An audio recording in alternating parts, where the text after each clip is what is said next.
the iPhone 6 Plus, the Galaxy Note 5, the Galaxy S6 Edge Plus. To those with huge hands or huge demands, these are some of the only smartphones that matter in the high-end space, and each packs a wallop. From innovative interfaces to refined cameras to everyday conveniences, these phones get you where you're going, but they take completely different paths to get there. Which one fits your MIT better? I'm Michael Fisher with Pocket Now. Let's find out.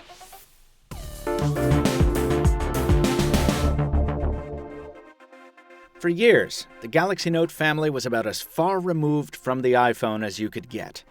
Samsung used to tout versatility above all, bundling in removable batteries, expandable storage, and all the fake leather you could handle, while Apple stuck to its popular but predictable formula of premium simplicity in a petite package. Apple changed up that strategy last year with an inflated iPhone aimed right at the heart of Samsung's big screen-loving audience. And Samsung's 2015 response is a Galaxy Note with fewer features, but a better build. And that goes double for the S6 Edge Plus. What it all comes down to is that these competitors have never been more similar than they are this year, but they're still nothing alike. The differences become apparent as soon as you pick them up. With wider radius corners and a smooth, slab-sided aluminum build, the taller and wider iPhone 6s Plus is also a bit more awkward in the hand. The thicker Note 5 has a glass back which curves down to meet an aluminum magnesium side rail. The glass makes it more prone to fingerprints, but it's also more ergonomic. The Edge Plus is a strange inversion of the Note 5's design that's easily the most awkward of the bunch. The Samsung phones also pack slimmer bezels and, to our eye, a more refined industrial design. Yes, elements of that design were plainly inspired by the iPhone, but then again, you could make the argument that the iPhone Plus was forced into existence by large-format smartphones, which the Note line pioneered. So let's put the kibosh on the who copied who argument. It just doesn't matter. Samsung, as usual, has a decisive edge when it comes to raw hardware and boast-worthy specs. The Note 5's larger display brings a higher pixel density, and its custom software takes advantage of that with a higher DPI setting that lets it squeeze more information onto the panel. It's also a Super AMOLED display, meaning its blacks are truly pitch black, and its screen has a wider range of brightness settings compared to the iPhone. The Note also has a bigger battery that charges faster and charges wirelessly, and it also uses USB, so if need be, you can get a replacement charging cable more easily. It's got a heart rate sensor that can measure your pulse and blood oxygen levels. It's got double the RAM of the iPhone, and Samsung Pay might be the new kid on the block, but it works in more places than Apple Pay in the United States thanks to its ability to mimic magnetic swipe card readers. All this is true of the Edge as well, with the notable difference of the curved display. Apple's victories are more humble, perhaps, but no less significant to the kind of customers that have made the iPhone such a success. While both of these phones pack fingerprint scanners, Apple's is significantly faster, and you can use it across a wider range of functions, like making purchases from the App Store.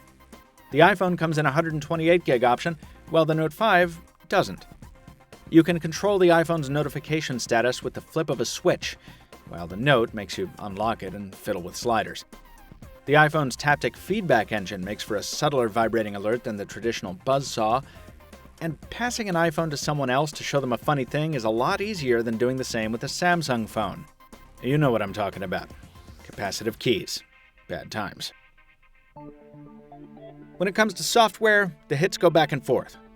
iOS 9 continues Apple's tradition of consistency at the expense of customizability. You always start at the grid of icons on the springboard, and you're not allowed to do anything aside from rearrange them. And even that you do on Apple's terms. Widgets are tucked away in the notification shade, and back buttons are ridiculously placed in the top left corner of most apps. Again, in the name of consistency and at the expense of common sense.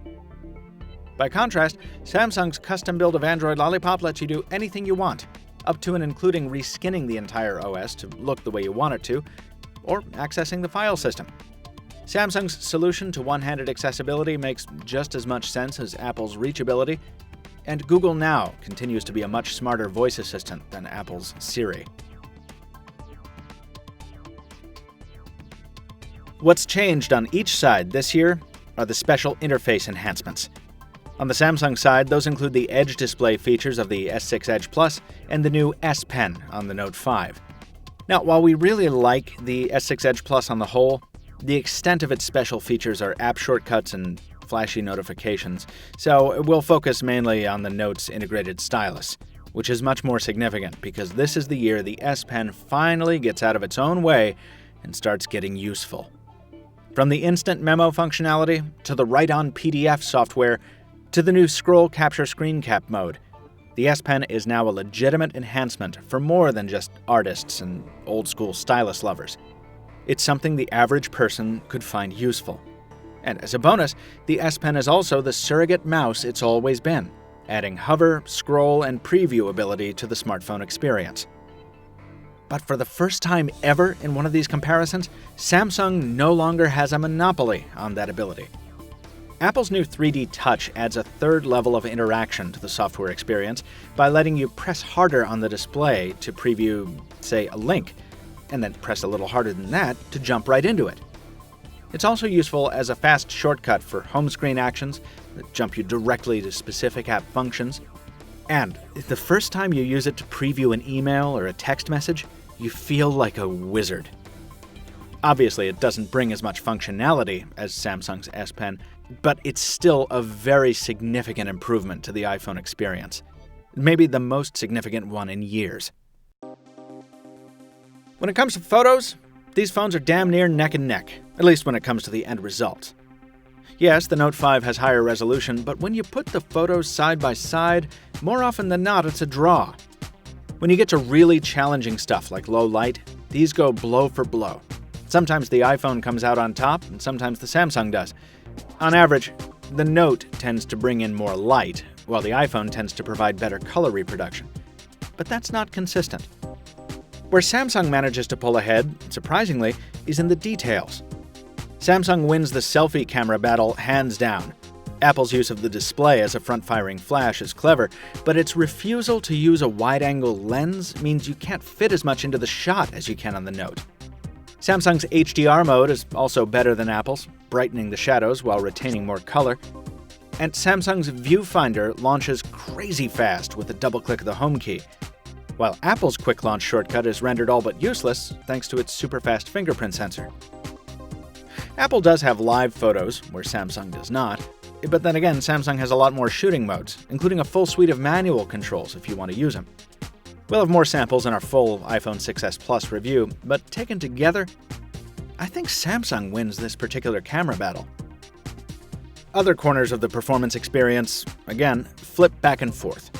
iOS has for a long time been good at making the most of a skimpy battery, and that holds true here too. We managed 1.5 days out of the iPhone 6s Plus battery before it needed a charge, while the Note absolutely needed a top-up every night. There's no measurable difference in software performance. iOS feels a little slower than Samsung's build of Android, but that's because of animations, not because of lag. And differences in speaker output are minor at best. It's design and intent, not performance, where these phones differ the most. You've heard it before, folks. Either way you go here, you're getting a great smartphone. If lots of your friends and family have the iPhone and you want to try life inside that world, you're bound to be impressed.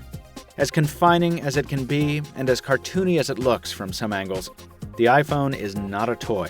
It's a stable and well-designed platform, supported by the most robust app store there is.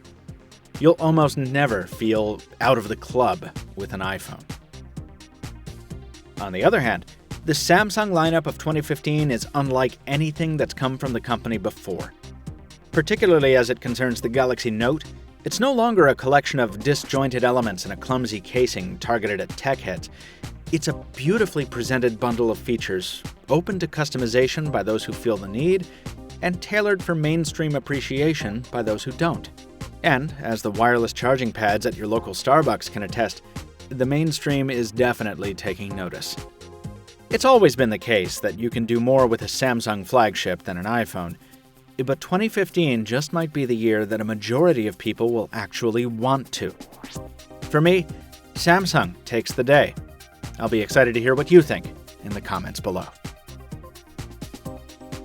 This is not Pocket Now's iPhone 6s Plus review, folks, Stay tuned for that and our iPhone 6s review landing later this week here on YouTube and at pocketnow.com. Until then, this has been Michael Fisher. Find me on Twitter at Captain2Phones, and thanks for watching. We'll see you soon.